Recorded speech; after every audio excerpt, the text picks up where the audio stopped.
Hi hello నమస్తే, నేను మీ comic Anand. Welcome to Jaitra entertainment. So ఈ రోజు రిలీజ్ అయినటువంటి మూవీ తండేల్. నాగ చైతన్య, సాయి పల్లవి గారు నటించినటువంటి ఈ తండేల్ మూవీ గురించి మాట్లాడడానికి మనతో పాటు ఫిల్మ్ జర్నలిస్ట్ సూర్య గారు అయితే ఉన్నారు. నమస్తే సార్. నమస్తే. ఎలా ఉన్నారు? బాగున్నానండి. ఓకే, తండేల్ మూవీ ఎలా ఉంది? అసలు ఏం లేదండి, డొల్లా సినిమా. అయ్యి బాబోయ్, ఒక్క మాటతో అలా అన్నారు ఏంటండి? సినిమాలో ఏమీ లేదు. ఎందుకని అలా అనిపించింది? ఎందుకంటే ఏం చెప్తారు చెప్పండి. డైరెక్షన్ బాగోలేదా? కథ బాగోలేదా? లేకపోతే స్క్రీన్ ప్లే బాగోలేదా? యాక్టింగ్ బాగోలేదా? ఏం బాగోలేదని అంత డొల్లా అన్నారు. ఫస్ట్ ఆఫ్ ఆల్ వాళ్ళు టేకప్ చేసిన లవ్ స్టోరీ, కొన్ని దానికి అడిషనల్ గా ఇదేంటి పేట్రియాటిజం, దేశభక్తి యాడ్ చేశారు. కానీ రెండు పడవల మీద నావా ఎప్పుడు వెళ్ళదండి, అర్థమైందా? రెండిట్ల మీద ఎప్పుడు చేయకూడదు. జోడు గుర్రాల సారి ఎప్పుడు ప్రమాదమే. అదే జరిగింది ఈ సినిమాకి. ఓకే, బుజ్జితల్లి సాంగ్ సూపర్ హిట్ అయిపోయింది, దొల్ల కొట్టేశారు, అక్కినేని లెక్కలు మారిపోతాయి అన్నారు కదండి. అవును, మరి అదేంటి? బుజ్జితల్లి సాంగ్ దొల్ల కొట్టేస్తున్నాం అది ఇవన్నీ చెప్పుకొచ్చారు కదా. దొల్ల కొట్టడం కాదు కదా, రెండో రోజు నుంచి దోమలు కొట్టుకోవాలి అందరూ థియేటర్లో. ఎందుకంటే అలా అన్నారు? అక్కినేని లెక్కలు మారిపోతాయి అని చెప్పేశారు. నిజమే, లెక్కలు కాదు కదా వచ్చే, నిజమే లెక్కలు మారుతాయి. ఎలాగంటే బుద్ధున్నోడు ఇంకెవడో నెక్స్ట్ టైం ఇలాంటి లవ్ సబ్జెక్టుల మీద ఎంత బడ్జెట్లు పెట్టి తీరే ఇంకా. ఓకే, ఆ లెక్కలు మారిపోతాయి, తగ్గిపోద్ది అనమాట, గ్రాఫ్ తగ్గిపోతుంది, మార్కెట్ తగ్గిపోతుంది నా చైతన్యకి. ఓకే, ఇంకా మీరు బుజ్జితల్లి సాంగ్ హిట్ అని అన్నారు కదా. ఆ బుజ్జితల్లి సాంగ్ ఇప్పుడు ఉదాహరణకి స్వీట్ తింటామండి, ఒక స్వీట్ ఒకసారి తింటాము, ఇప్పుడు బాగుంది ఇంకొకసారి తింటే బాగుంటుంది ఎవరు అని చెప్పి ఇంకొకసారి తింటాం. మూడోసారి పడితే ఏమవుతుంది, ముఖం మొత్తేస్తుంది అనమాట. ఇదే బుజ్జితల్లి సాంగ్ రిపీట్ గా వేసి వేసి వేసి వేసి ఆ సాంగ్ మీద ఉన్న ఇంప్రెషన్ పోగొట్టాడు. పిక్చరైజేషన్ కూడా వరస్ట్ అనమాట అండి. మనం ఏదైతే ఎక్స్పెక్ట్ చేసుకున్నామో ఆ సాంగ్ ఎంత పెద్ద హిట్ అయిందో దాని వాల్యూ పోగొట్టాడు. నాగ చైతన్య గారి యాక్షన్ గానీ సాయి పల్లవి గారి మధ్య ఉన్నటువంటి లవ్ ట్రాక్ అనేది ఎలా అనిపించింది సినిమాలో? యాక్చువల్ గా లవ్ ట్రాక్ ఇంకా బాగా తీయచ్చండి, కానీ ఎక్కడో మిస్ అయ్యారు. అసలు సాధారణంగా సినిమాల్లో ఏంటంటేనండి, లవ్ ట్రాక్స్, లవ్ స్టోరీ ఎప్పుడైనా సెలెక్ట్ చేసుకుంటారంటే ఒక డైరెక్టర్ అది చాలా అద్భుతంగా చూపించాలి. ఉదాహరణకి వాళ్ళు ఫస్ట్ చేయాల్సిన థింగ్ ఏంటంటే ఇద్దరు సమవుజ్జీలు పెట్టకూడదు ఎప్పుడు లవ్ స్టోరీలో. నా ఉద్దేశం ఎలాగంటే, ఇప్పుడు ఒకళ్ళ పూర్ అని ఉండాలి, ఒకళ్ళ పూర్, అమ్మాయి పూర్లో ఉండాలి, లేదా అబ్బాయి రిచ్లో ఉండాలి, లేదా అబ్బాయి పూర్లో ఉండాలి, అమ్మాయి రిచ్లో ఉండాలన్నమాట అండి. ఇది టైటానిక్స్ కాలం నుంచి వస్తున్న ఇది ఫార్ములా అనమాట అండి. అది తీసుకుంటేనే మనకి ఎవరైతే ఆడియన్స్ సినిమా చూసాడో వాడి యొక్క కనెక్షన్ అవుతాడు అనమాట సినిమా తోటి. అబ్బా ఇదేంటి, నేను కూడా ఎలాగా ఒక గొప్పింటి అమ్మాయిని లవ్ చేస్తానే, నా లవ్ సక్సెస్ చేసుకుంటానే అని ఒక ఎండింగ్ వస్తుంది అనమాట అండి. లేదంటే త్యాగం చేయాలన్నమాట అండి. క్లైమాక్స్కి వచ్చేటప్పటికి త్యాగం అయిపోవాలన్నమాట. ప్రేమ అంటేనే త్యాగం చేయాలన్నమాట అండి. లాస్ట్కి వచ్చేటప్పటికి ట్రాజడీ ఎండింగ్ ఉండాలి. ఇది అటు ట్రాజడీ ఎండింగ్ లేదు, ఇటు ఇది లేదు. ఫస్ట్ నుంచి మీరు చూసుకుంటే ఓపెనింగ్ షాట్ కాడి నుంచి వీళ్ళిద్దరూ ఇదేంటి వీళ్ళిద్దరికి అసలు ఘర్షణ అనేది ఉండదు అనమాట అండి. వీళ్ళ లవ్కి ఘర్షణ ఉండదు.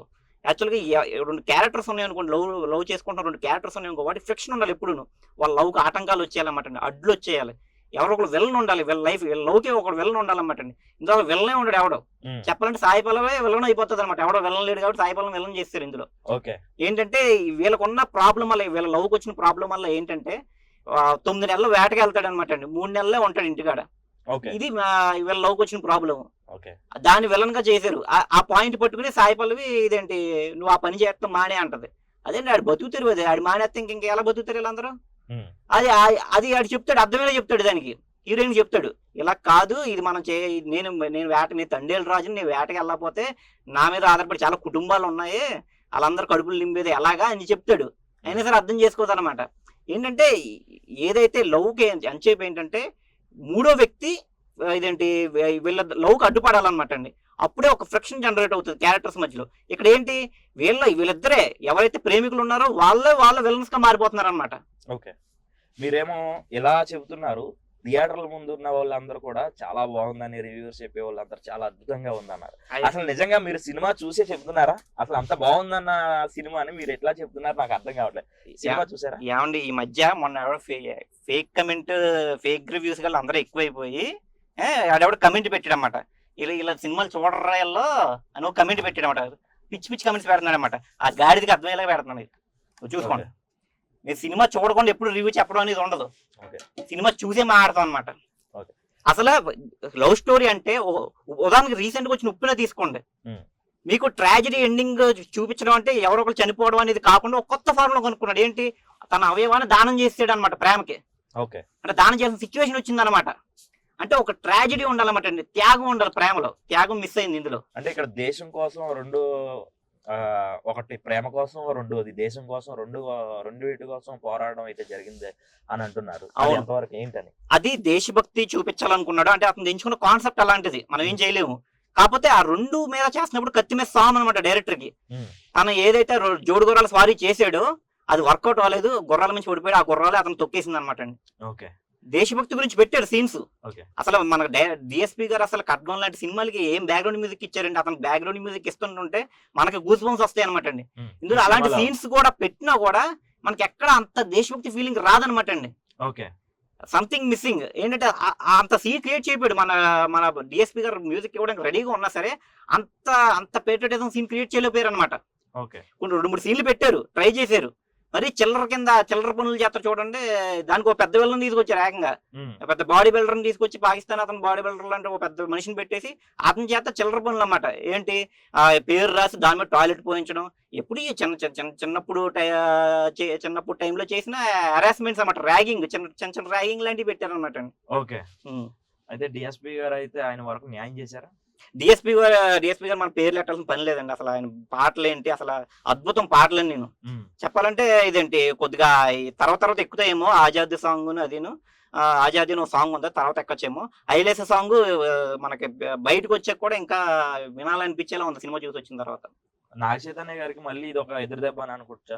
నాగ చైతన్య గారు స్క్రిప్ట్ సెలక్షన్ వరకు ఓకే, కానీ డైరెక్షన్ సెలక్షన్, డైరెక్టర్ అతను అసలు నిజంగా చెప్పాలంటేనండి అల్లు అరవింద్ గారు ముందే గెస్ట్ చేశారు. ఆ పెద్దోళ్ళు అసలు మనం తీసి పాడేయకూడదు. అసలు ఆయన ఫస్ట్ స్టోరీ అన్నప్పుడు అంట, మొన్న రీసెంట్ ఇంటర్వ్యూ చెప్పారు బన్నీవాసు గారు, డాక్యుమెంటరీలో ఉంది ఏం తెస్తామండి సినిమా అని అన్నాడంట. నిజంగా ఆయన అన్న మాట వాస్తవం. దీన్ని వాళ్ళంతా మసిపూసి మారేడుగా చేద్దామని ఇది డాక్యుమెంటరీ లాగానే అనిపించింది. ఆ డాక్యుమెంటరీ కూడా సరిగ్గా వర్కౌట్ చేస్తే ఒక అమరన్ లాంటి మంచి ఫీల్ గుడ్ స్టోరీ వచ్చేది అనమాట అండి. అటు ఫీల్ గుడ్ స్టోరీ లాగా ఒక అమరన్ తరహాలో అది రాబట్లో పోయారు, ఒక కమర్షియల్ సక్సెస్ రాబట్లో పోయారు అనమాట అండి.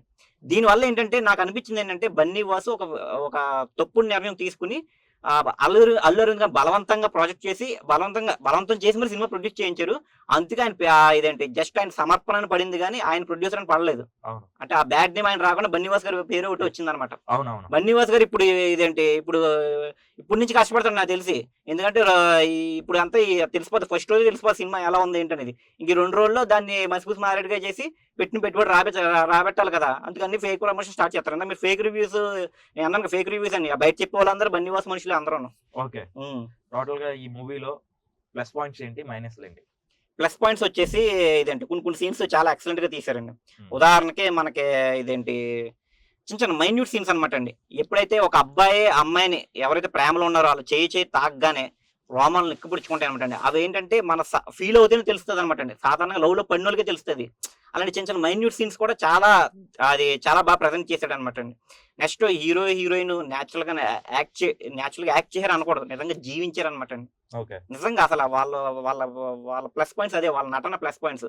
నిజంగా అంతమంది యాక్టర్స్ తీసుకోపోయి ఉంటే సినిమాలో హీరోయిన్ వరకు బాగా యాక్టింగ్, పృథ్వీరాజ్ గారి యాక్టింగ్ బాగుంది, డిఎస్పీ గారి సాంగ్స్ బాగున్నాయి. నెక్స్ట్ కొంతమంది క్యారెక్టర్స్ ఉన్నాయి, వాళ్ళ స్కోప్ ఇవ్వలేదు, వాళ్ళు యాక్ట్ చేయడానికి స్కోప్ ఇవ్వలేదు అనమాట అండి. అలాగా కొన్ని సీన్స్ అలాగా ఇదేంటి హైలైట్ గా ఉన్నాయి అనమాట. మైనస్ పాయింట్స్ చెప్తున్నాను కదా, వాళ్ళు ఎంచుకున్న స్టోరీయే దాన్ని ఇదేంటి సరిగ్గా డాక్యుమెంటరీ వాళ్ళు ఏవైతే రియల్ లైఫ్ స్టోరీ తీసుకున్నారో దాన్ని సరిగ్గా ప్రజెంట్ చేయలేకపోయారు. ఎప్పుడు అంతేనండి, మనకి ఏంటంటే లవ్ స్టోరీ అంటే ఎప్పుడూను ఒక ఆడియన్స్ సాటిస్ఫై అవ్వాలన్నమాట అండి. హీరో ఎప్పుడు అడ్డిల్స్ ఫేస్ చేస్తూ ఉండాలి, హీరోకి అడ్డిల్స్ ఉండాలి. హీరోకి అసలు అడ్డిల్సే ఉండవు, లవ్ లో అడ్డిల్స్ ఉండవు, ఏం అడ్డిల్స్ ఉండవు.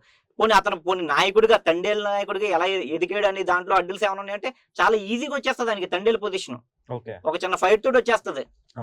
అలా అంత అడ్డిలు ఏం ఫేస్ చేయడం అనమాట. అతను ఫేస్ చేసిన అడ్డిలల్లా ఏంటంటే ఇదేంటి ఎప్పుడైతే వీళ్ళు చిక్కుకుపోతారో, అదే బార్డర్ క్రాస్ చేస్తారో సముద్రంలో, అదే వాళ్ళకు వచ్చిన ఫస్ట్ పెద్ద హడ్డులు. ఆ తర్వాత హడ్డులు ఏంటంటే ఆ జైలు నుంచి ఎలా బయటపడతారనేది. అది కూడా లేని ఒక కొత్త టెక్నాలజీ, ఒక కొత్త ఫార్ములాస్ ఏవో కనుక్కుని బయటకు రప్పించినట్టు ఏమి ఉండదు అనమాట. అంతా సింపుల్ గా జరిగిపోతూ ఉంటది. ఓకే, ఓవరాల్ గా ఒక మాటలో చెప్పాలంటే ఈ సినిమా గురించి మీరు ఏం చెప్తారు? ఒక మాటలో చెప్పాలంటే ఈ సినిమా ఏమి థియేటర్కి వెళ్ళి చూసేసినంత సినిమా ఏం కాదనమాట అండి. శుభ్రంగా ఓటీటీ వచ్చాక శుభ్రంగా చూసుకోవచ్చు. ఎందుకంటే థియేటర్ ఎక్స్పీరియన్స్ మిస్ అయిపోతున్నాం అనే టైప్ ఆఫ్ ఎలిమెంట్స్ ఏమీ లేవు మూవీలో. శుభ్రంగా మనం ఓటీటీకి వచ్చినప్పుడు చూసుకుంటే సినిమా పెట్టిన డబ్బులన్నా మిగులుతాయి. Okay, thank you so much. Okay friends, చూస్తున్నారు కదా ఈ తండేల్ మూవీ గురించి రివ్యూ అయితే మన ఫిలిం జర్నలిస్ట్ సూర్య గారు అయితే ఇవ్వడం జరిగింది. ఇలాంటి మరిన్ని రివ్యూస్ కోసం చూస్తూనే ఉండండి జై3 entertainment. Thank you so much.